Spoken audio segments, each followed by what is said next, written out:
El Ministerio Evangelístico Internacional Kedushá, Santidad, presenta Jerusalén y la Tierra Prometida, el plan de Dios para Israel y el fin de los tiempos en Historia del Futuro, porque para Dios el futuro es historia.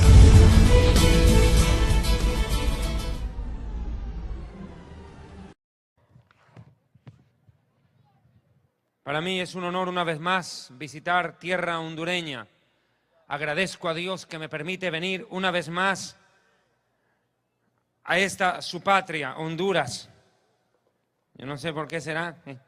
Desde la primera vez que yo vine a Honduras, voy a mostrar esto. La primera página de mi Biblia, la bandera de Honduras. Ah, gracias.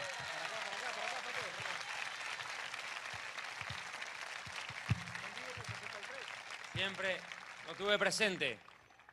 Y hasta mi marcador de Biblia dice Honduras. Como que me quieren. Y gracias. Bien. Amados hermanos, en esta noche voy a traer un mensaje bastante diferente a los que suelo comúnmente presentar. Creo que toda Latinoamérica conoce nuestros mensajes. Sabe perfectamente que el Eterno nos ha enviado junto con el doctor Antonio Bolaines y otros predicadores más a desenmascarar a los falsos profetas, a los apóstoles de la prosperidad, a todo ese grupo de mentirosos que están usufructuando de la fe, asaltando en el nombre de Dios y atracando al pueblo. Lo sabemos. Sí, es cierto. Nadie lo va a negar. Desgraciadamente, usan el nombre de Dios en vano para justificar sus fechorías. Está claro. Pero nosotros no podemos centrar el mensaje en los apóstatas. Creo que ya el Espíritu Santo ha hablado lo suficiente al corazón de mucho pueblo.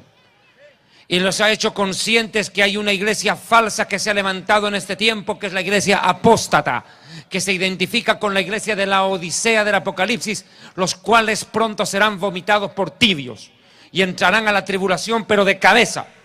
Pero también el Señor ha levantado una iglesia que es de la sana doctrina.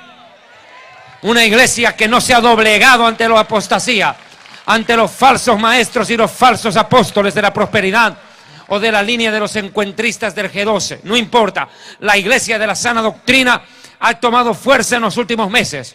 Sí, pero precisamente la iglesia de la sana doctrina hoy en día está conformado en su mayoría por mucha gente que ha escapado de las iglesias apóstatas, pero no tienen fundamento doctrinal.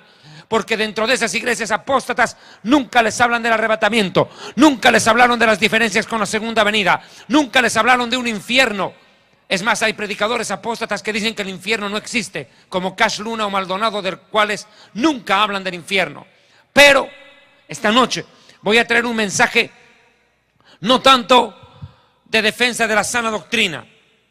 Voy a hacer un mensaje sobre la edificación de una iglesia de sana doctrina, sobre un tema que es importante. Así como hay un plan de redención, hay un plan de condenación para todo aquel rebelde que rechace la palabra de Dios.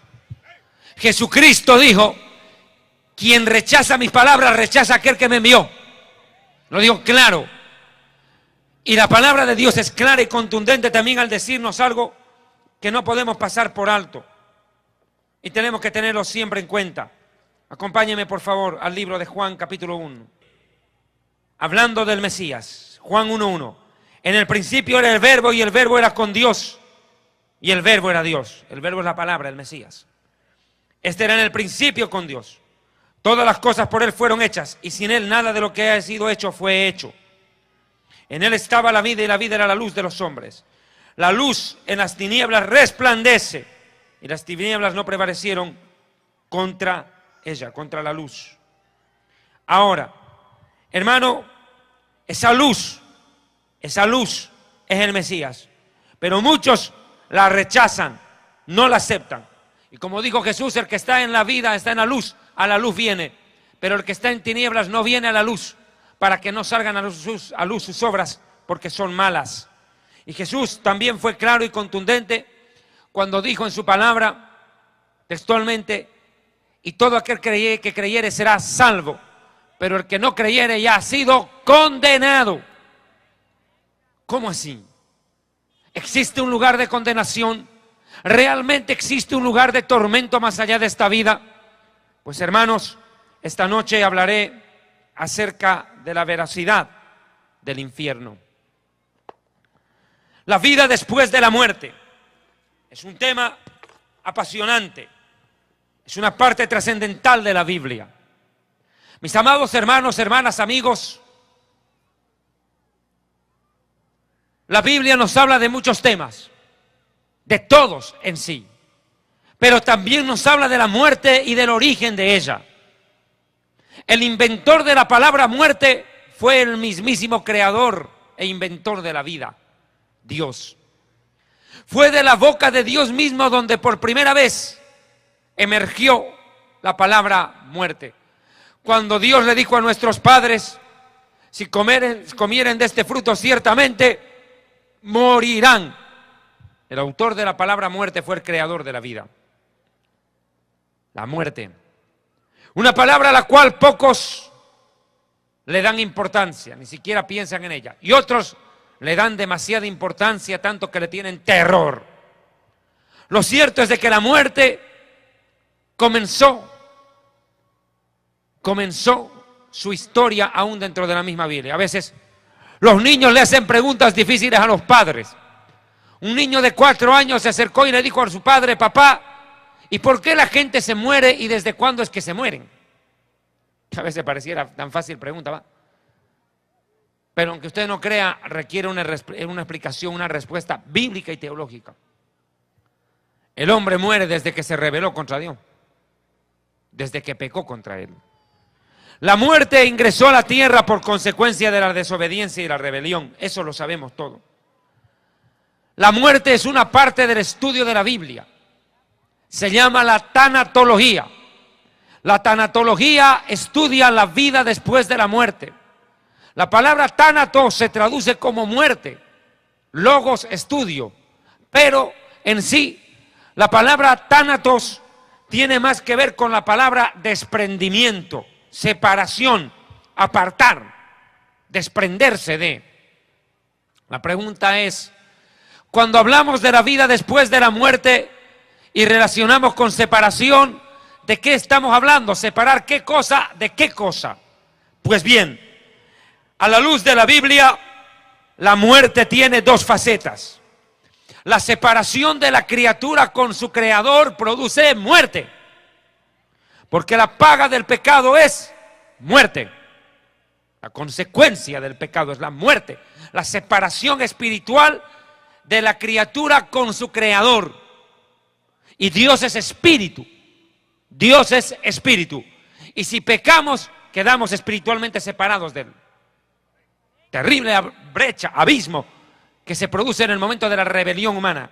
O sea, la primera acepción de la palabra separación es separar a la criatura de su creador por consecuencia del pecado. Como dice el profeta Isaías, vuestros pecados han hecho ocultar el rostro del Señor para no escucharlos.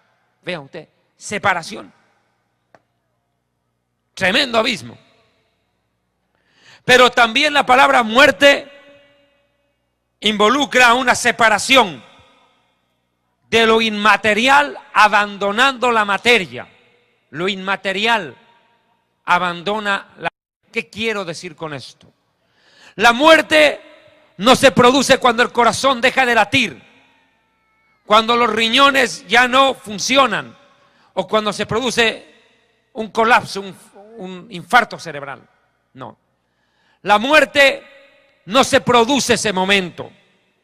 La muerte se provoca cuando el espíritu y el alma, 2 cosas, espíritu y alma desalojan la materia, el recipiente donde están metidos en este tiempo, llamado cuerpo. La Biblia enseña que Dios creó al hombre tripartito, 3 partes. Primera de Tesalonicenses 5 dice, verso 23, y el mismo Dios de paz os santifique por completo en todo vuestro ser, espíritu, alma y cuerpo. Describe desde lo más profundo hasta lo externo. Lo profundo del ser humano es el espíritu, lo que está en medio es el alma y lo externo es la cáscara.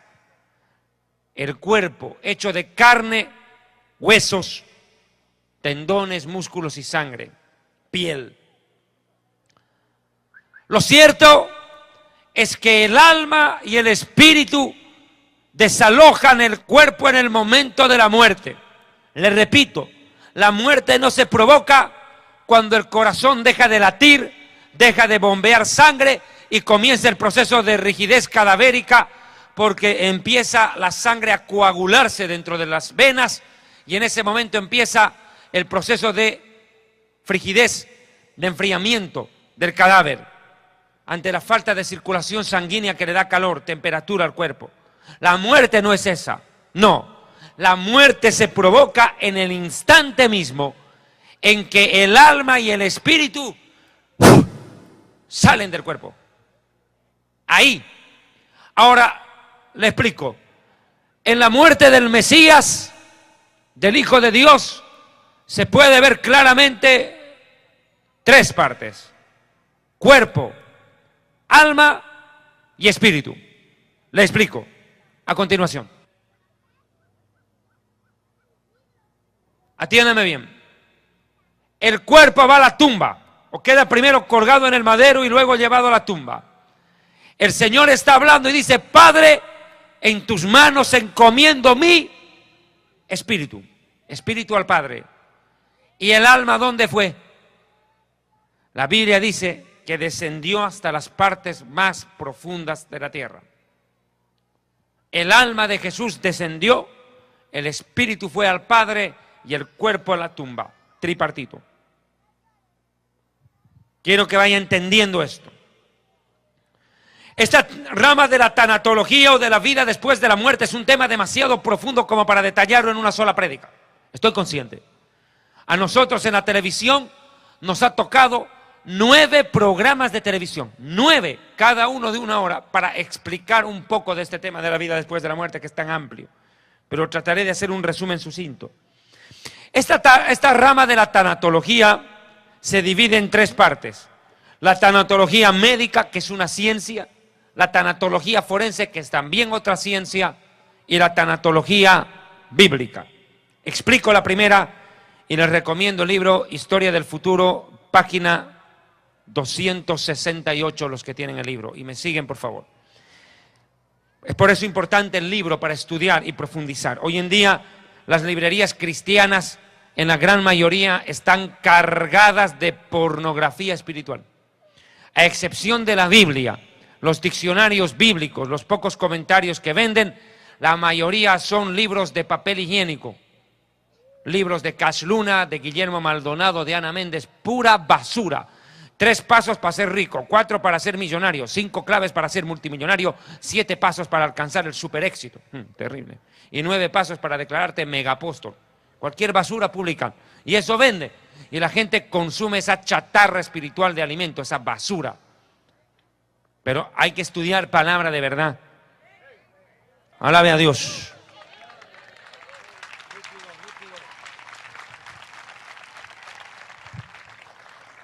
Les decía, amados hermanos, hermanas y distinguidas suegras que también han venido acá. No saludo a las suegras, se ofende ese sindicato. Mire, la tanatología médica es la primera rama que voy a describir. Es preparar a las personas para afrontar la muerte. Esto se aplica en los hospitales, preparando a la persona enferma, desahuciada o moribunda, para asumir la muerte y sus consecuencias. Es más, es concientizar a la propia familia sobre la muerte del ser querido.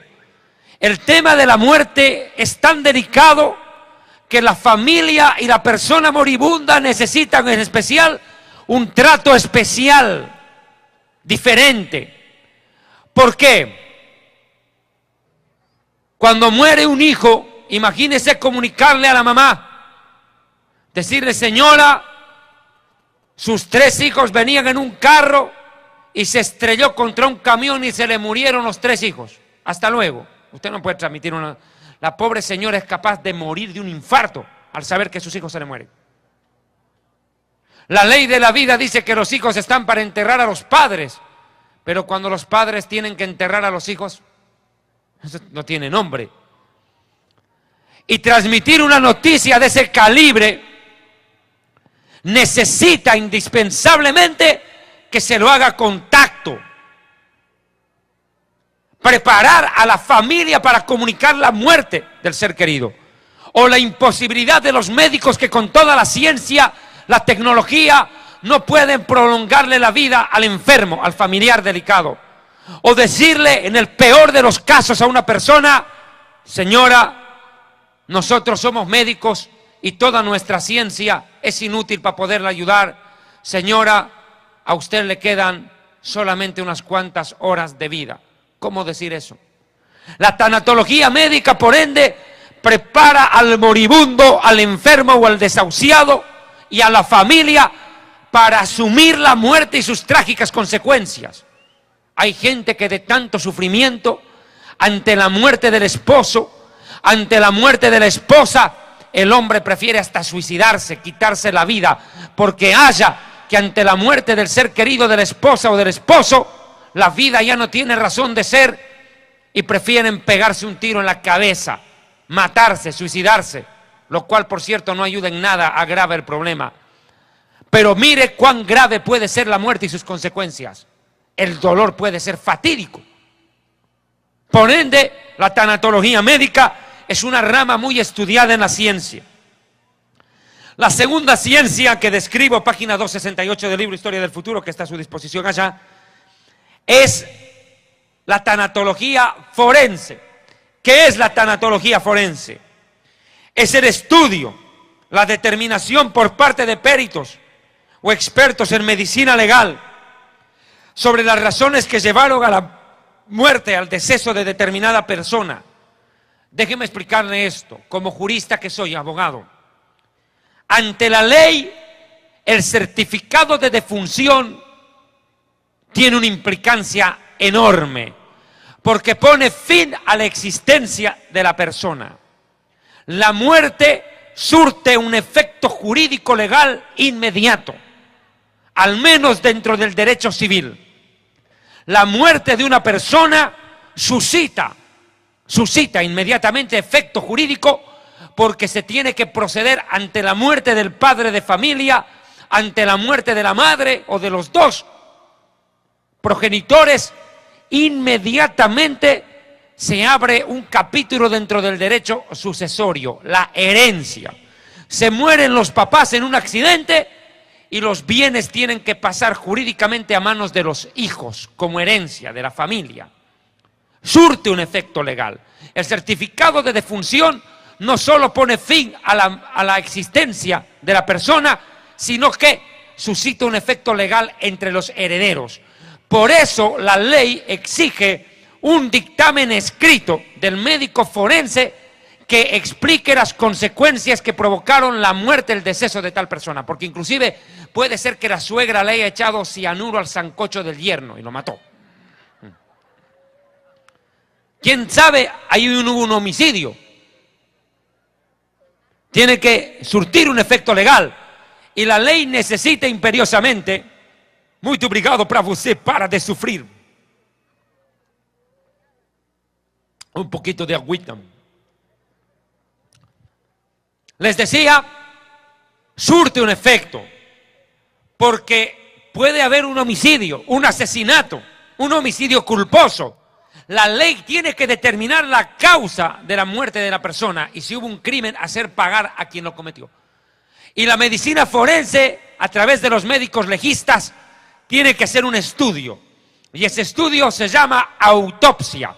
Cuando al cadáver se lo abre y se lo revisa por dentro para ver qué fue lo que le provocó la muerte. Si fue una muerte natural o una muerte provocada. Es lo que se llama el mortis causa o la causa de la muerte. Los médicos legistas están utilizando todos los medios científicos avanzados para facilitar aún la identificación de cadáveres. Un ejemplo, una fosa común. Hay 40 personas enterradas en el mismo hueco, en la misma tumba, ahí metidos en el mismo foso. Y la gente quiere saber si su familiar es el que está enterrado ahí dentro.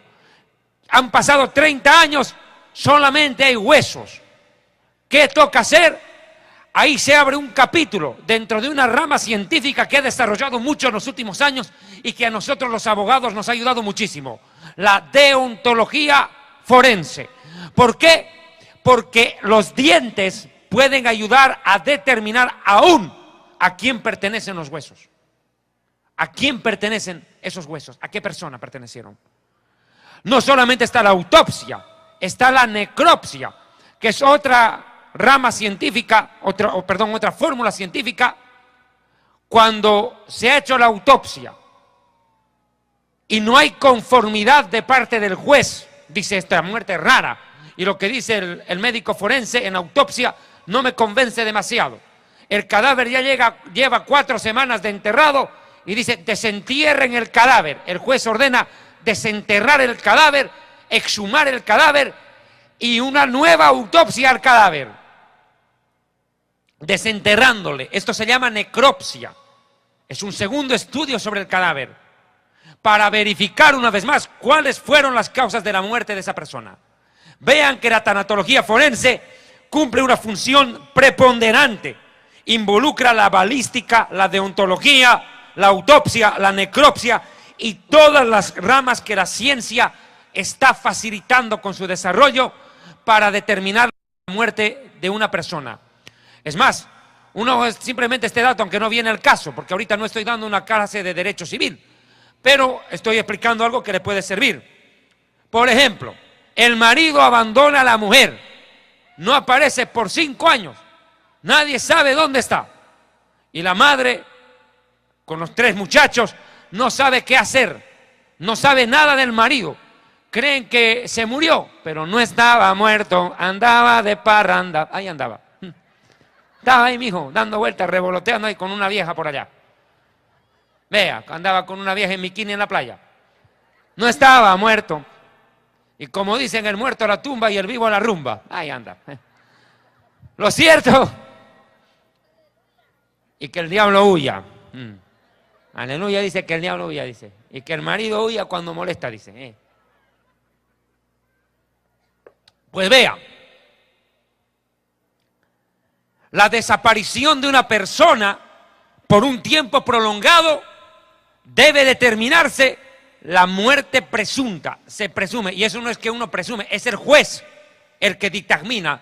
Y dice, se hace la emisión de la declaración de muerte presunta de Perico de los Palotes, desaparecido hace 6 años sin dejar rastro. Nadie sabe dónde está. Si está vivo, está en Nueva York, está en Miami, en Madrid o está muerto. Nadie sabe dónde anda metido. O sea, se hace la declaración de muerte presunta, lo cual beneficia a la mujer y a los hijos para que reciba por herencia los bienes. Vea, o sea que mire, la medicina forense y todas estas ciencias jurídicas son claves para este tema. Pero voy a explicar ahora sí la tercera rama de la tanatología. Sigo en la página 268 del libro. La tanatología bíblica. ¿Qué dice la Biblia de la muerte? Ese es el punto. Es el primer libro de la historia en ofrecer una tesis sobre el origen de la vida, el origen del universo, el origen de la tierra, el origen del ser humano y el origen de la muerte. La Biblia en el libro del Génesis hace un compendio en los primeros capítulos y explica el origen de todo, origen del universo. Una vez más lo digo, el origen del universo, el origen de la vida, el origen de la tierra, el origen del ser humano, el origen de los animales, de las plantas, de los peces y de la creación, el origen del ser humano, el origen del pecado y el origen de la muerte. Por eso la Biblia es el libro de los libros. ¿Cuántos alaban a Dios? Adore a Dios. Cielo y tierra pasarán, pero sus palabras no van a pasar jamás.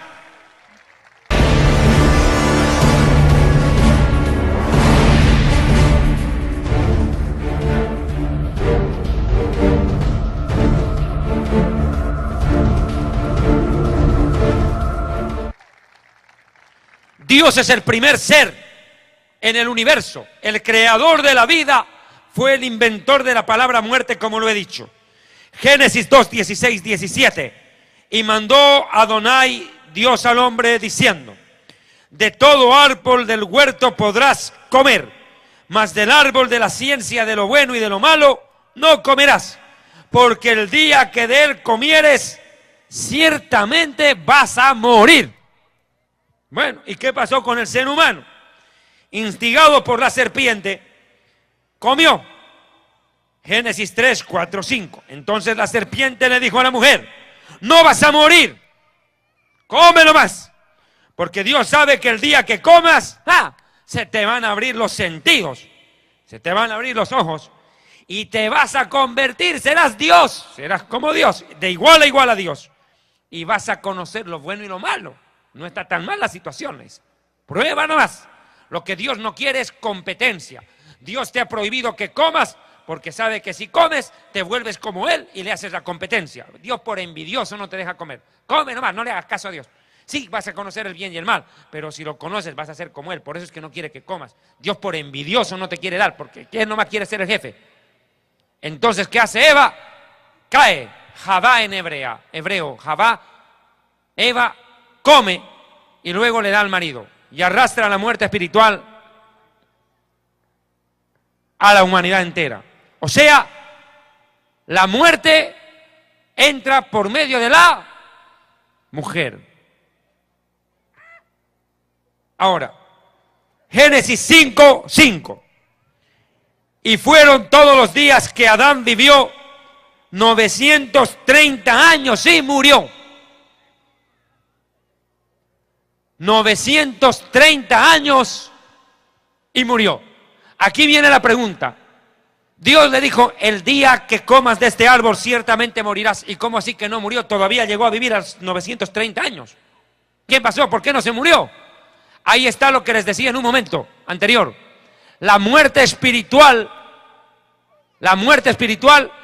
es la separación entre Dios y la criatura, el ser humano, y se produce en el momento de la muerte, de la rebelión, de la muerte espiritual, se produce en el momento de la rebelión contra Dios. Muerte espiritual cuando el ser humano se rebela.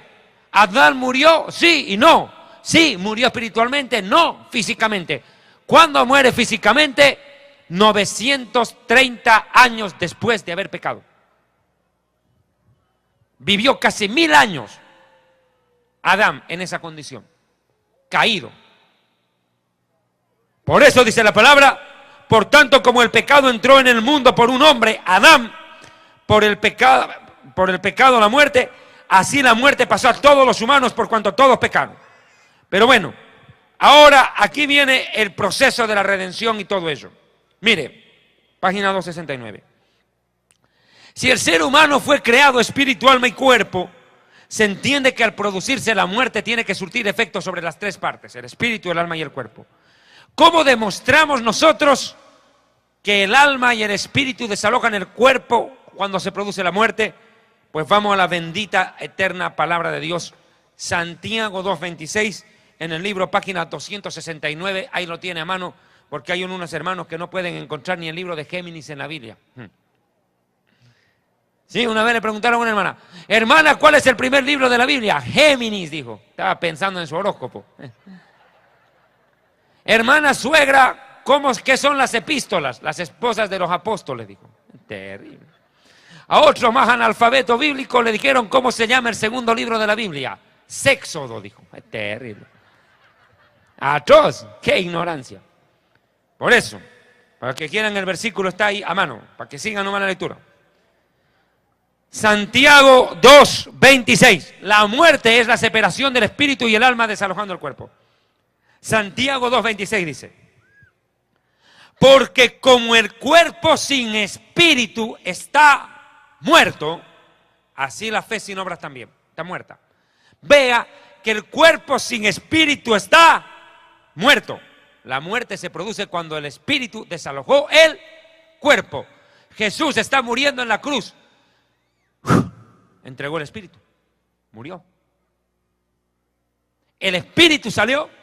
Padre, en tus manos encomiendo, dijo, mi espíritu. Ahora aquí acontece un milagro. No solo yo a veces, pastores, me sorprendo, predicamos mucho sobre el milagro del nacimiento del Mesías. Pero aunque usted no crea, aún la muerte del Mesías fue un milagro raro, extraordinario. ¿Por qué? Cuando una persona está falleciendo, ¿cuál es su condición? No puede ni hablar, no se le escucha lo que habla. Pero Jesús, escuche, la muerte no lo mató, si quiere que le diga más claro. La muerte no mató al Mesías, Él puso la vida. Porque el rato de morir clamó.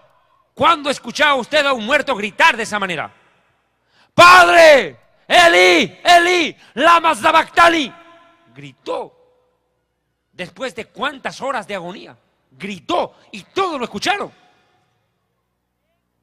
Como dijo Jesús, a mí nadie me quita la vida, dijo Jesús. Yo la pongo y la vuelvo a poner. ¿Cuántos alaban? A Dios. Él dejó la vida. Él dejó la vida. No es que la muerte lo mató, porque Él venció la muerte. ¿Cuántos alaban a Él? Él es la vida. Dele un aplauso. Adore a Dios. Cristo viene. Alabe al Dios del cielo. Santo es su nombre. Vea usted que la muerte del Hijo de Dios fue un auténtico milagro. Si hubiera sido un muerto común, ni siquiera se le hubiera escuchado hablar en la cruz. No, Él hablaba tan fuerte y claro que todos escuchaban cuando Él decía algo. La muerte no lo mató. Él venció la muerte, no solo al salir de la tumba, sino al entregar su vida por sí mismo y amor a la humanidad. Gloria a Dios. Adore al Hijo de Dios, quien como Él. Precioso es tu nombre. Santo eres tú. El Ministerio Evangelístico Internacional Kedushá, Santidad, presenta Jerusalén y la Tierra Prometida, el plan de Dios para Israel y el fin de los tiempos en Historia del Futuro, porque para Dios el futuro es historia.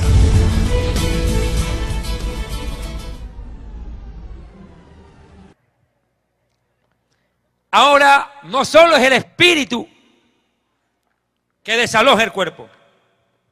No, es el alma también. El alma desaloja el cuerpo. Génesis 35, 17 y 18. Mire, aconteció que como había trabajo en su parto, que le dijo la partera, no temas, que también darás a luz este hijo. Y aconteció que al salírsele el alma, pues murió. Llamó su nombre Benoní, mas su padre lo llamó Beniamín. Ahora vea, al salírsele el alma, pues murió. Vea usted, en el momento en que sale el alma del cuerpo se provocó la muerte, intempestivamente, en ese mismo momento. La muerte se suscitó cuando el alma salió del cuerpo de Rebeca. Y no es el único caso. Pero antes de explicar esto, quiero aclarar que es espíritu y que es alma. Porque los psicólogos, los psiquiatras, también confunden. Creen que el espíritu es una parte del alma o que el alma es una parte del espíritu y pues arman una embolotadera terrible. ¿No se entiende?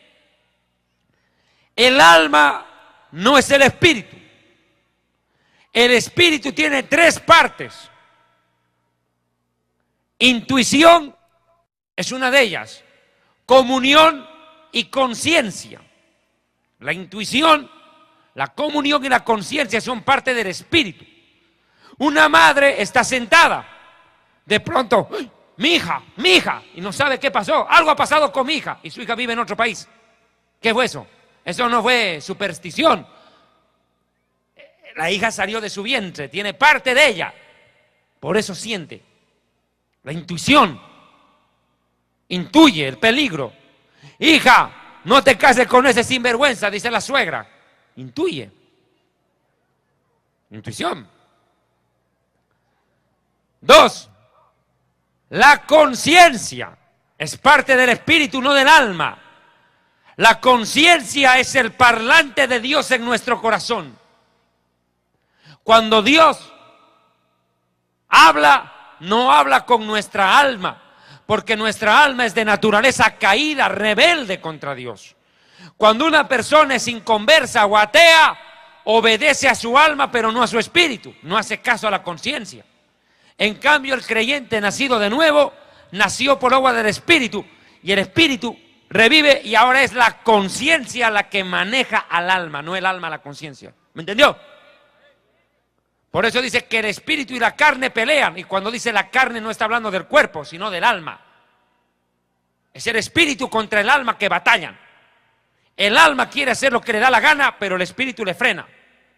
Porque ahí está la conciencia, que le dice, no hagas esto. Es la conciencia, parte del espíritu. Y la tercera parte del espíritu es la comunión. ¿Qué quiere decir eso?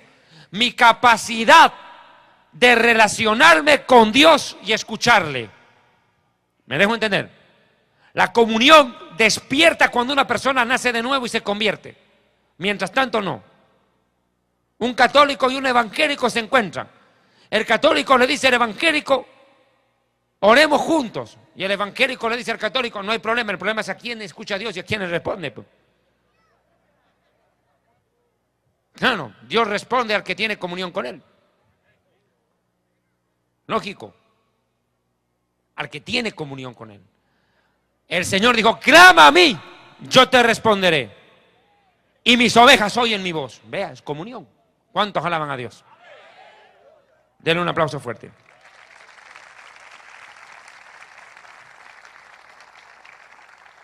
Y aquí aprovecho de hacer una aclaración. En el alma, sin embargo, hay otra cosa. El alma es totalmente diferente. En el alma están tus pensamientos, tus sentimientos, tus emociones, tu capacidad de decidir, tu capacidad de crear cosas, tu capacidad de hablar o de expresarte, tu capacidad de gobernar. De eso voy a hablar ahorita. Es parte del alma. No es lo mismo que el espíritu. Ahora quiero puntualizar un detalle, si me lo permiten, en este minuto. Muchas personas siempre han tenido la imagen que cuando yo voy a predicar a algún país, a alguna ciudad, es netamente a desenmascarar a falsos profetas, falsos predicadores. No, no siempre es eso. Creo que tiene que dejarles claro una cosa, hermano. Nosotros somos predicadores que no solamente estamos para defender la sana doctrina ante estos ladrones, estafadores, mareros de la maratónica. No, no, no solo eso. Ante estos que se llevan el dinero mal donado a Miami, robando el money al cash y dejando en la luna a la gente, a través de un enlace con el infierno y de la maratónica. No es solo eso. Nosotros tenemos autoridad de parte del Señor, no solo, escúcheme bien, en el sentido en el cual tenemos que defender la sana doctrina. Es un deber hacerlo. Pero escúcheme esto. ¿Por qué Dios da autoridad a un predicador para luchar contra la falsa doctrina? Porque el predicador no sea capaz solamente de reprender al apóstata y a la falsa doctrina, sino de enseñar la palabra y la verdad. Nosotros los predicadores de la sana doctrina no solamente estamos para exhortar, reprender a los falsos predicadores y a la gente que los sigue. No, también estamos para edificar a la iglesia con mensajes como estos y consolar. Si ustedes piensan que solo David Diamond se para en un púlpito para denunciar a estos herejes, está equivocado. Esa es una parte del mensaje, una parte, pero no la principal. Importante sí, pero no la principal. Nosotros hemos sacado programas en la televisión y en el internet donde hemos hablado del arrebatamiento, los sellos, las copas, las trompetas, todo lo que está en este libro, muchos temas de la profecía bíblica donde no hemos denunciado herejes. Así que por si acaso le dejo claro, nosotros no solamente denunciamos apóstatas, sino que edificamos a los creyentes para que se fundamenten en la fe, estructura espiritual y estructura doctrinal que hace falta en el corazón del pueblo de Dios. ¿Cuántos alaban a Dios?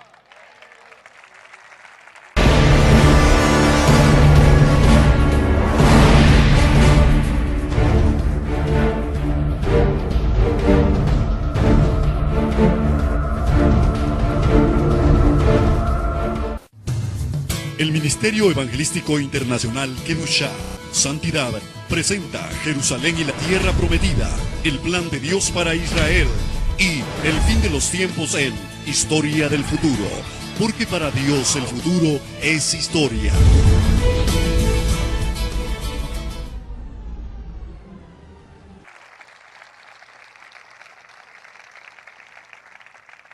Vamos a Primera de Reyes, capítulo 17, versículo 21 al 23. Página 269. Elías va de visita a una casa. La que le atiende es una mujer viuda que tiene un hijo.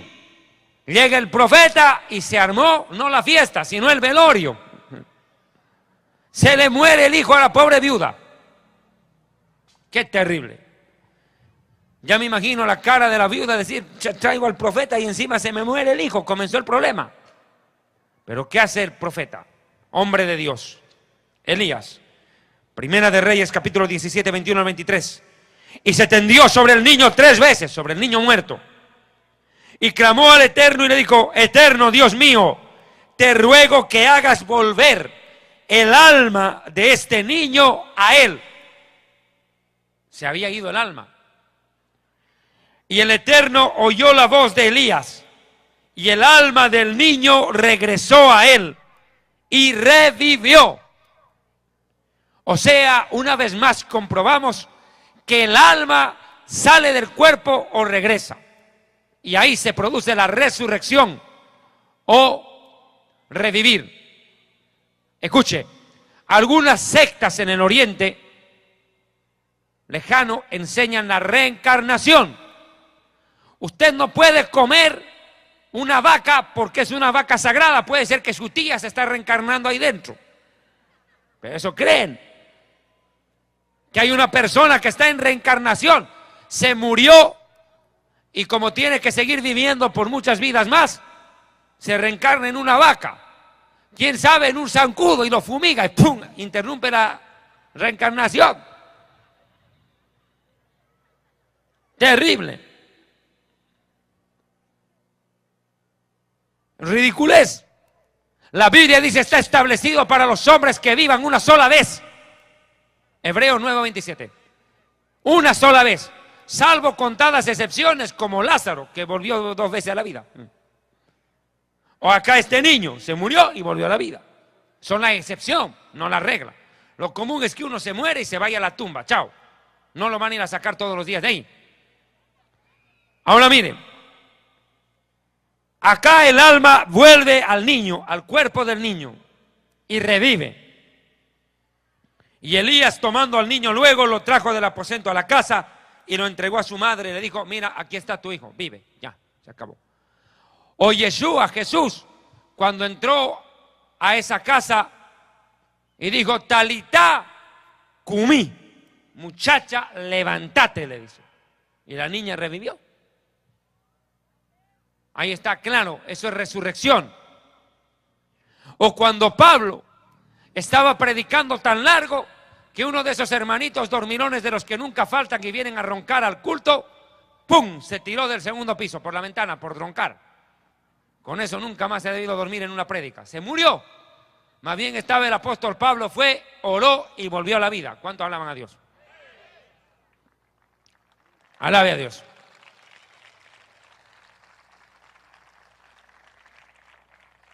Ahora ve ahí claramente de que el alma sale del cuerpo.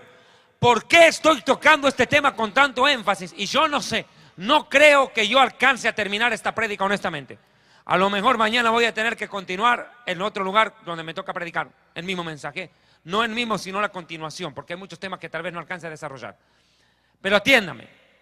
Los testigos de Jehová. Plaga.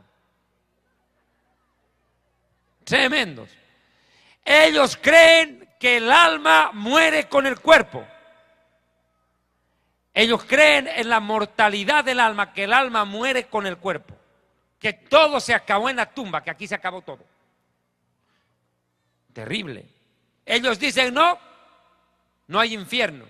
El infierno es esta vida, dice el testigo de Jehová. Entonces, ¿cómo es que no se queman? Deberían estar ardiendo y nosotros con extinguidor. Miren eso. Los testigos de Jehová son una secta. ¿Usted de qué iglesia es? Yo soy del Salón del Reino de los Testigos de Jehová. O sea que usted es testigo, sí. En cambio yo soy hijo. Ahora, ¿quién recibe la herencia? El hijo. Usted solo mira, pero no recibe. ¿Cuánto alaba a Dios? Ese es como el Motagua. Solo mira cómo el Olimpia sale campeón. Testigo ese. Testigo es. Pero los testigos de Jehová no deberían llamarse testigos de Jehová. Deberían llamarse testigos contra Jehová. Eso es lo correcto. Porque todo lo que Dios dice en la Biblia, ellos lo desmienten. Terrible. Es la verdad. Pregúntele al testigo de Jehová. ¿Tú crees que el Espíritu Santo es persona? Y el testigo te dice, no, es energía. Ah, o sea que el foco también debiera hablar. Terribles son. Testigos contra. Ellos dicen, ¿cómo un Dios de amor va a mandar a nadie al infierno? Estoy de acuerdo, Dios no manda a nadie al infierno, solitos se van porque les da la gana. Y es ahora aquí donde me voy a meter en el tema del infierno. Para avanzar un poco. Dios creó a su imagen y semejanza al ser humano. Pero ¿qué realmente quiere decir esto? Mire, Dios creó al ser humano a su imagen y semejanza, excepto a los chinos. A ellos los hizo en serie, fotocopiados. Yo no sé cómo se reconocen entre dos chinos, yo no sé. Hasta ahora no entiendo. Es un misterio. ¿Qué habla este tipo? Está hablando en lengua, viejo. Terrible. Y todos igualitos. Con razón la canon que está en el Japón, porque ahí sí los canonizaron a todos. Los metieron y los fotocopiaron. Todos iguales. Yo lo único que aprendí a decir en chino es suegra. Lin Chen La. Terrible. Es terrible eso. Y ojo que no tengo suegra, pero ya estoy practicando. Algún día me tendré. Entre tanto tengo que prestarme la suya para exorcizarla. Y como usted es tan buena gente, me la presta a su suegra para que la exorcice. 10 demonios por el precio de uno. Barato, combo. Más barato que en el Pare de Sufrir. Terrible. Suegra, ¿cuál es tu nombre? ¡Legión! Pues, terrible. Uy, ahí sí tiene que escapar. Oye, como el otro día estuve predicando acerca del Apocalipsis. Y les dije, hermanos, el Apocalipsis está dividido en dos grandes grupos, tribulación y gran tribulación. Y no me entendían lo que yo estaba explicando, tuve que darles un ejemplo. Tribulación es cuando tú te vas, cuando tu suegra se va de tu casa peleando contra ti, dejándote peleado con la esposa. Es de tribulación. Y gran tribulación es cuando la suegra vuelve a vivir contigo.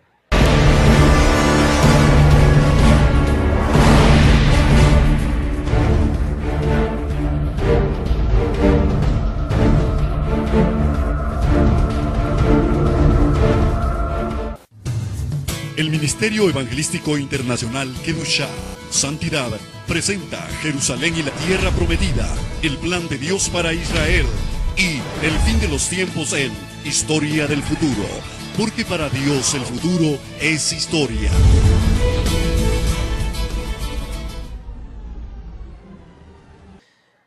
Génesis 1, 26, 27. Dijo Dios, hagamos al hombre a nuestra imagen y conforme a nuestra semejanza. ¿Estaba hablando con los ángeles? No.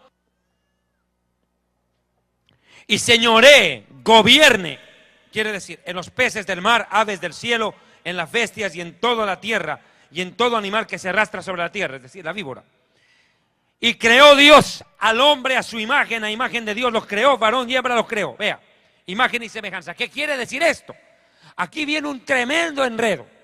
Cuando no entendemos lo que significa esta expresión, se arma un terrible, terrible problema. ¿Por qué? Escuche. La gente cree que imagen y semejanza es que si Dios tiene muela, yo también. Que si Dios tiene incisivos caninos, molares y premolares, yo también.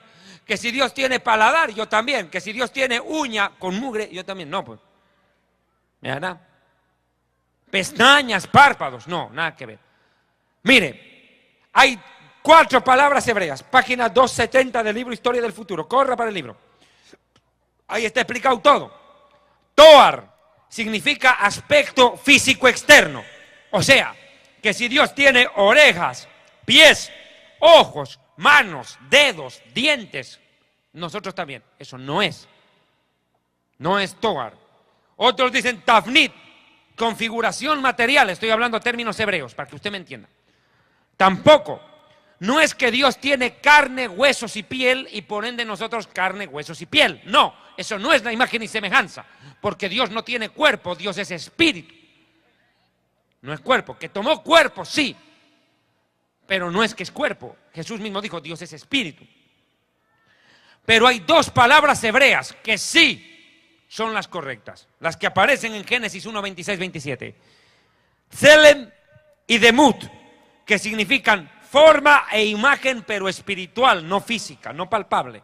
¿Qué quiere decir esto? 7 características. Ustedes responden, por favor, en voz alta. ¿Dios piensa? ¿Dios piensa o no piensa? Claro que piensa.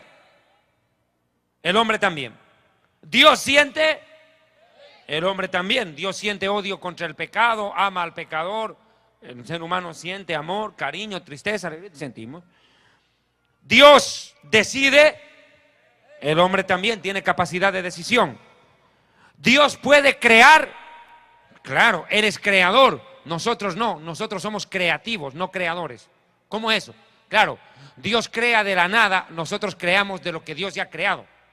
Transformamos la materia en beneficio nuestro y de nuestros semejantes. Es creatividad, no es capacidad creadora, sino creativa. ¿Me distinguió? ¿Me entendió, verdad? Y si no entiende, problema suyo.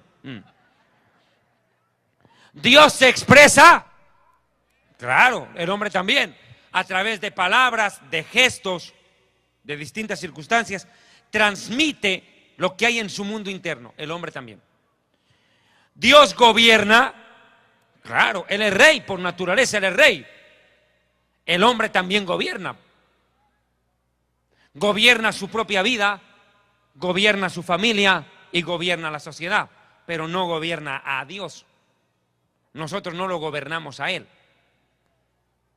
Eso es lo que predican los apóstoles de la prosperidad, que el hombre gobierna a Dios.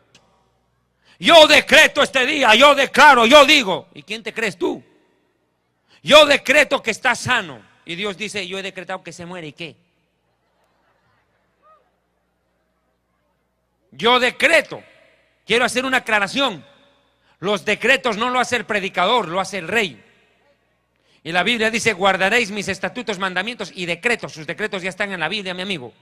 Dios no necesita que un predicador baboso y hereje se pare en un púlpito a decir, yo decreto que este año 2013 va a caer carros, piscinas, todo sobre ti. Dios te va a dar. Yo decreto, yo lo digo. 13 decretos apostólicos. Dijo el diablo. Los decretos los hace el rey, no el criado. Y nosotros no le vamos a dar órdenes a nuestro Señor. Él es el rey y merece respeto. Y el que decreta la sanidad de alguien es Dios, no el hombre. A veces los predicadores ahora se quieren robar el protagonismo. Es yo declaro, yo digo, yo decreto, yo profetizo, yo visualizo, yo esto, yo aquello. Y Jesús dijo, quien a nombre propio habla, su propia gloria busca. Pero aquel que habla a nombre de aquel que le envió, este es verdadero. Y Jesús añadió y dijo, el que es de Dios conocerá si la doctrina es de Dios. Dijo Jesús, el que es de Dios reconoce si la doctrina es de Dios o no. Y el que no es de Dios no entiende nada, para él todo es igual. Vuelvo al tema. Ahora viene pensar, sentir, decidir, crear, hablar, gobernar. Ahora, séptima pregunta, y aquí acelero, aquí recién comienza la prédica. ¿Dios existe para siempre? El hombre también. Y ahí viene el problema con católicos y con testigos de Jehová. Ahí empieza la pelea. Porque los testigos de Jehová no creen que el ser humano exista para siempre. No creen. Creen que todo acaba en la tumba. Y el mismo Dios de paso santifique por completo en todo vuestro ser, espíritu, alma y cuerpo, sean guardados irreprensibles para la venida de nuestro Señor. Ahora, si el ser humano existe para siempre, la tumba no es el fin. Cuando usted acuerda, se acabó la vida. Los jóvenes vivimos para soñar, los viejos viven para recordar. Y cuando empiezan a recordar se da cuenta que la vida pasó tan rápido. 70 años y la vida se les fue. De un momento a otro miran y ya tienen hasta bisnietos y dicen, ¿qué hago acá? ¿Cómo es que llegué? Somos como la niebla que hoy está y mañana desaparece. Somos como la flor que hoy está y mañana se marchita. No desaprovecha esta oportunidad porque tal vez la hora de morir ha llegado para ti. La gente piensa que se puede burlar del infierno. La gente piensa que el infierno no existe, pero están equivocados. Geológicamente la ciencia demuestra que el infierno existe. El planeta Tierra tiene 3 capas: la costra, el manto y el núcleo. Y pido a los camarógrafos enfóquense en este momento en el mensaje acá. Esto es importante lo que voy a predicar. Escuchen bien. El planeta Tierra científica, geológicamente demuestra la existencia del infierno. El planeta Tierra tiene 3 capas. La costra, que es la parte habitable para el ser humano, abarca entre 10 a 70 kilómetros de espesura. Estoy en la página 275 del libro Historia del Futuro. El manto, que es la parte interna de la Tierra, la parte media, se divide en manto inferior y manto superior. Se compone de silicios y silicatos. La profundidad del manto de la Tierra abarca los 3.000 kilómetros para abajo. 3.000. Pero escuche, en el centro del planeta Tierra hay un lugar que los geólogos le llaman la endósfera, el núcleo de la Tierra, el corazón del planeta, así lo llaman. Y sabe, está a 6.000 kilómetros de profundidad. 6.000 kilómetros de profundidad de la superficie. Aquí abajo está la endósfera. Es un gigantesco yacimiento de acero derretido a 11.000 grados de calor. 11.000 grados centígrados. ¿Sabe qué? Ahí el hierro, el acero, se vuelve vapor. Terrible. El calor es intenso. 11.000 grados centígrados. ¿Y sabe qué? Hasta allí descendió Jesús. Jesús dijo, Mateo 12, 39, 40, textual: así como Jonás estuvo en el centro, en el vientre del gran pez 3 días y 3 noches, es necesario que el Hijo del Hombre esté 3 días y 3 noches en el corazón de la tierra. ¿Dónde? En la endósfera, en el núcleo. En pocas palabras, el infierno del cual habló Jesús está en el núcleo de la tierra, en la endósfera. Los geólogos han descubierto esto. ¿Cómo presentar esto? Yo creo con los sonidos directamente. Se cuenta que quizá hacia los años 80, principios, un equipo de expedicionarios soviéticos, penetrando en lo más hondo de la Tierra, se encontraron con unos sonidos que no esperaban. Para muchos estos son los sonidos del infierno. Estén atentos, por favor.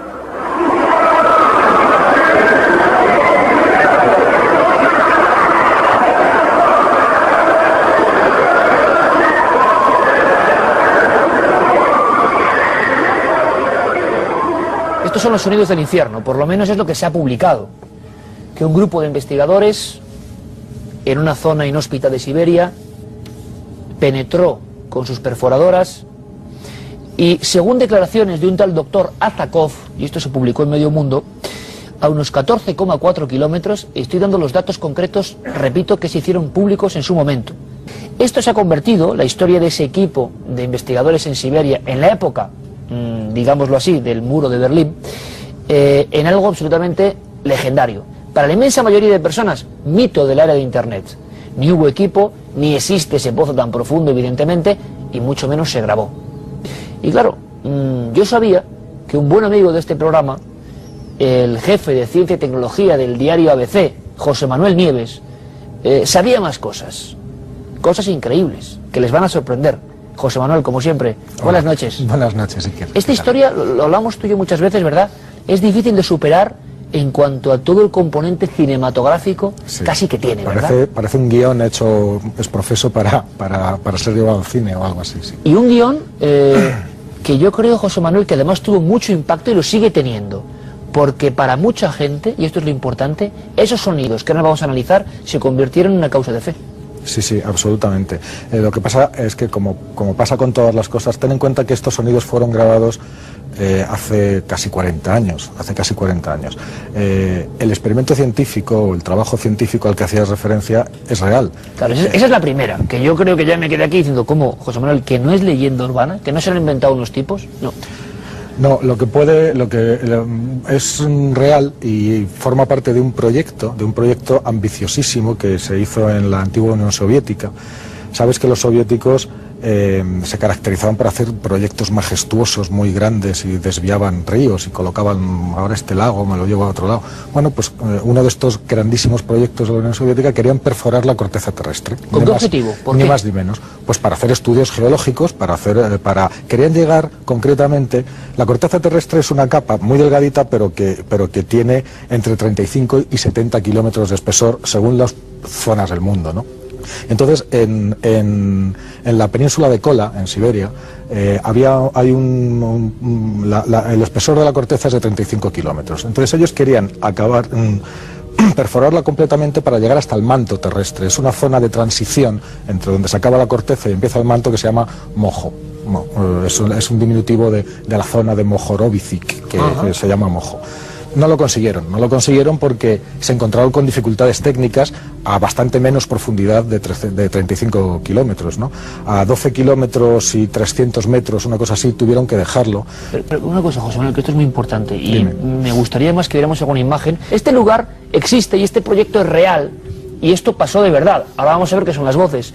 Esto es lo que estabas hablando, el pozo de Kola. Claro, exactamente. No solo existe, sino que es un proyecto científico, un proyecto geológico que duró más de 20 años. Es decir, duró desde el 24 de mayo de 1970, que fue cuando se empezó a perforar, y se fue cerrado completamente, o sea, clausurado el proyecto en el año 92. Pero se dejó de perforar un par de años antes, en el 89.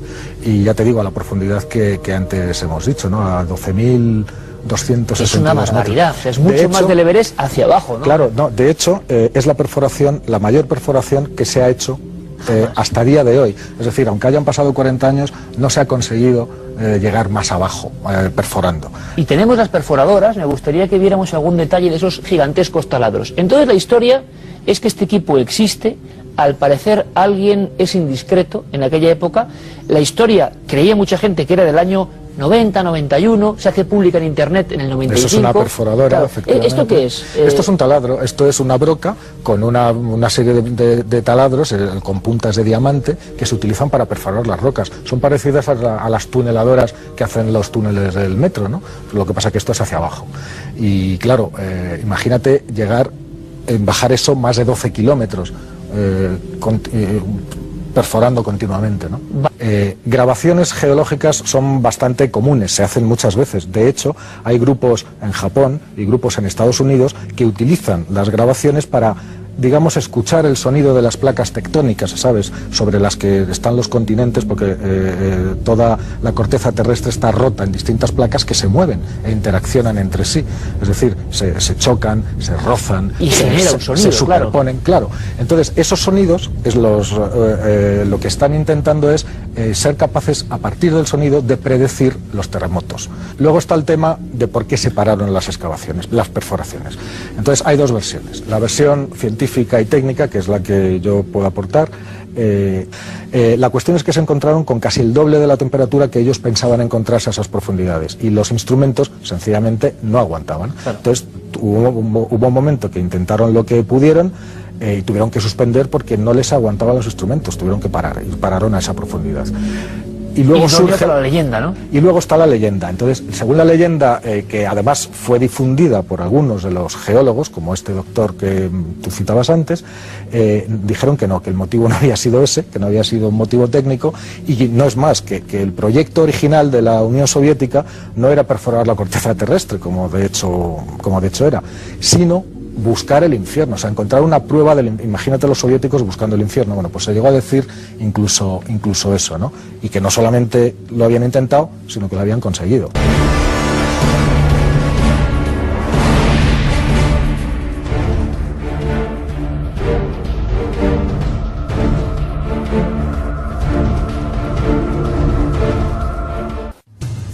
El Ministerio Evangelístico Internacional Kedushá, Santidad, presenta Jerusalén y la Tierra Prometida, el plan de Dios para Israel y el fin de los tiempos en Historia del Futuro, porque para Dios el futuro es historia.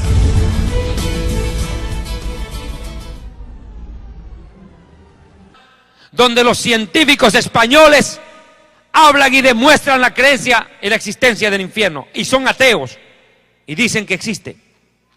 Mi amigo, la gente piensa que el infierno no existe. Sin embargo, la Biblia dice que el centro de la tierra está lleno de fuego. Job 28:5. De la tierra nace el pan y por dentro está convertida como en fuego. Job 26:5-7. Las sombras tiemblan en lo profundo de los mares y todo cuanto en ellos mora. El Seol está descubierto ante él, el infierno. Mire, textual. Y otra versión, otro manuscrito en arameo dice: las sombras tiemblan aterradas en lo profundo de los mares. Imagínese usted. ¿De qué está hablando? Del infierno. Mire, la Biblia dice en Proverbios 15:24: el camino de la vida es hacia arriba para el entendido, para apartarse del Seol, el infierno que está abajo. Y la Biblia dice también en Job, escuche, que todos los días el infierno arrebata a los pecadores. Así como el cielo arrebatará a los santos el día que Jesucristo haga sonar la trompeta con voz de mando, voz de arcángel y trompeta de Dios, y los muertos en Cristo resucitarán primero. Luego nosotros, los que vivimos, los que hayamos quedado, seremos arrebatados juntamente con ellos en las nubes para recibir al Señor en el aire, y así estaremos por siempre con el Señor. Por tanto, aliéntense los unos a los otros con estas palabras. Mi amigo, así como el cielo a los santos, el infierno todos los días arrebata a los rebeldes y se los traga, como se lo tragó a Coré. Entró vivo al infierno. Mi amigo, la gente que no cree en el infierno, no hay problema. No te haga problema. Si tú no crees en el infierno, tranquilo, no te compliques. Vas a creer cuando ya estés ahí dentro. No te compliques. Porque en el infierno no hay incrédulos. Todos creen, pero ya es tarde. Aún el diablo cree y tiembla. El infierno existe. Está en el corazón de la tierra, de acuerdo a Mateo 12:40. Es más, es un lugar de tormento. La gente dice que el infierno no existe. Y le voy a decir 7 cosas claves que están en mi libro Historia del Futuro, se las recomiendo. ¿Qué pasaría si el infierno no existe? ¿Qué pasaría si el infierno no existe? Primero, que Dios sería el más grande mentiroso de la historia al haber amenazado a los rebeldes con un castigo que no se puede cumplir. Dios habla del infierno, y si no hay infierno, Dios miente. Mas sea Dios veraz y todo hombre mentiroso. Sea Dios veraz. 2. Si no hay infierno, usted no puede confiar en Dios. Dios no merece confianza porque no puede hacer justicia. ¿Dónde quedaría entonces el premio al que hace lo bueno y el castigo al perverso? ¿Cuánta gente comete delitos, maldades, paga y corrompe a la policía, corrompe a los jueces, escapa de la justicia humana, se muere y todavía Dios le dice: bienvenido al cielo? ¿Cómo usted podría confiar en la justicia de Dios si Dios sería un alcahuete del pecado y del pecador? Mi amigo, si no hay infierno, Dios no puede castigar al que hace lo malvado. Aquel que aquí en la vida terrenal ha hecho tanta maldad y nunca pagó por ella, y que todavía Dios lo premie, que lo deje impune. 3. Mas antes digo, Dios es juez justo, Él reina sobre la tierra. ¿Cuántos alaban a Dios? Él prueba la mente y el corazón para dar a cada uno conforme a sus obras en esta vida y en el más allá, si no se arrepiente. 3. Si el infierno no existe, puede tirar su Biblia a la basura, porque en pocas palabras la Biblia sería una fábula, un cuento, una comedia, una tragicomedia, un drama, menos la palabra de Dios. Porque la Biblia, en más de 2000 oportunidades, habla del infierno y también de otro lugar llamado el lago de fuego. 4. Si no hay infierno, ¿qué problema? Jesús habló más del infierno y del lago de fuego que del mismo cielo. Y si no hay infierno, ¿de qué habló Jesús? Mintió. 5, perdón. Si no hay infierno, Jesucristo era un falso profeta. Porque Jesús dijo, el que no cree en mí será condenado e irá al tormento eterno. 6. Si no hay infierno ni lago de fuego, mi amigo, si no hay infierno, ¿para qué murió Jesús? ¿Para qué? Si no hay de qué salvarnos. Si todos tienen entrada directa al cielo, Jesús vino a perder el tiempo, a soportar humillaciones, rechazo, golpes, escupitajos, maltrato, asesinato. ¿Para qué? Si todos entran al cielo como si fuera un supermercado. Qué grave problema. 7. Si no hay infierno, vámonos a chupar, compadre, ¿qué hacemos aquí? Claro, vamos a la cantina, vamos al prostíbulo, vamos a fornicar, vamos a adulterar, vamos a emborracharnos, vamos a drogarnos. La vida es un carnaval, azúcar, negrito. Ahora dice azufre, diablito. Pues toca, mijo. Claro, si no hay infierno, ¿qué sentido tiene orar, ayunar, buscar el rostro de Dios, obedecer a Dios y su palabra, tratar de vivir en santidad, apegado a la voluntad perfecta de Dios? ¿Para qué? Si siendo perverso, rebelde y malvado, Dios igual te va a premiar con el cielo si no hay infierno. 8. Si no hay infierno, ¿quién sabe? Tampoco hay cielo. Entonces comamos y bebamos que mañana moriremos. Como no hay cielo ni infierno, todo se acabó acá. ¿Les parece esto? Y 9. Los que no creen en el infierno no tienen derecho a creer en el paraíso. Así de simple. Y 10. Lo que te dije, si no crees en el infierno, tranquilo, vas a creer cuando estés ahí. Yo quiero irme al infierno, allá están mis amigos, la voy a pasar chévere allá, dijo uno. Anda nomás, tu amigo Satanás te espera. El único que le va a pasar chévere es él contigo, no tú con él. Mis hermanos, el tiempo del fin de este primer mensaje ha llegado. En este libro Historia del Futuro he detallado en más de 40 hojas el tema de la vida después de la muerte. Créame, les soy sincero, apenas he podido dar la introducción del tema, apenas. No he podido explicar lo que significa Keber, Seol, Hades, Abadón, abismo, lago de fuego. ¿Usted quiere saber dónde está el lago de fuego? La Biblia no lo dice. La Biblia dice dónde está el infierno, no dice dónde está el lago de fuego. ¿Usted quiere saberlo? Pues sencillo, desobedezca a Dios y váyase. Ahí va a conocer. Ahí la va a pasar chévere. Pero, y acaba en serio, hermanos, hermanas hondureñas, Dios le ama. Y así como hay un lugar de condenación real, de donde miles de millones de personas quisieran escapar un segundo para pedirle perdón a Dios y ser salvos, una sola oportunidad esperan y no llegará jamás.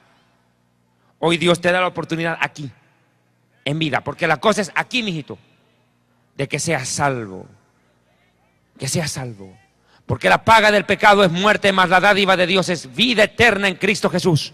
Y Jesús dijo, yo soy la vida. El que cree en mí tiene vida eterna. Yo he venido para que ustedes tengan vida y vida en abundancia. Buscadme y viviréis. Porque el que me busca y me encuentra alcanza el favor y la bendición de Dios. Buscad al Señor en tanto pueda ser hallado. Llamadle en tanto está cercano. Dejen impío su camino el rebelde. Apártese de su maldad y vuélvase a Dios, el cual será amplio en perdonar. Si tú has venido en esta noche, hondureño, hondureña, catracho, arrepiéntete. Dios te ama. Dios me mandó a decirte a ti que te ama. Y que Dios quiere que seas salvo, que disfrutes de la vida eterna. Si tu vida es un infierno hasta ahora es porque tú la convertiste en un infierno por no obedecer a Dios y su palabra. Pero el día que te vengas a Dios, que te vuelques a Dios, Dios tendrá de ti misericordia, te va a perdonar, te va a limpiar, te va a lavar y te dará la oportunidad que tanto necesitas para ser diferente, una nueva persona, una nueva criatura, cambiar tu vida y cambiar la de tu familia. Da el primer paso esta noche, Dios te está llamando. No eres tú el que estás buscando a Dios, es Dios el que te está buscando y te dice, ven en pos de mí. Ven a mí. Dios te está llamando. Dios quiere que te arrepientas. Dios quiere darte una nueva oportunidad. El Espíritu Santo te está hablando a tu corazón. Dice el Señor, si oyes hoy su voz, no endurezcas tu corazón. Dios te está llamando donde quiera que tú estés. En tantos países del mundo donde nos sintonizan historiadelfuturo.tv, medios de comunicación. Donde quiera que usted esté escuchando este mensaje, corra al altar, arrepiéntase, arrodíllese y pídale perdón a Dios, el cual será amplio en perdonar. Dios es grande en misericordia, se duele del castigo. Dios no quiere la condenación del rebelde, Dios quiere que el rebelde se arrepiente y viva y tenga el perdón de Dios. Si no tienes paz en tu corazón, no tienes felicidad, es porque Jesucristo no vive dentro de ti. Ven a Dios, acércate a Él por medio de su Hijo.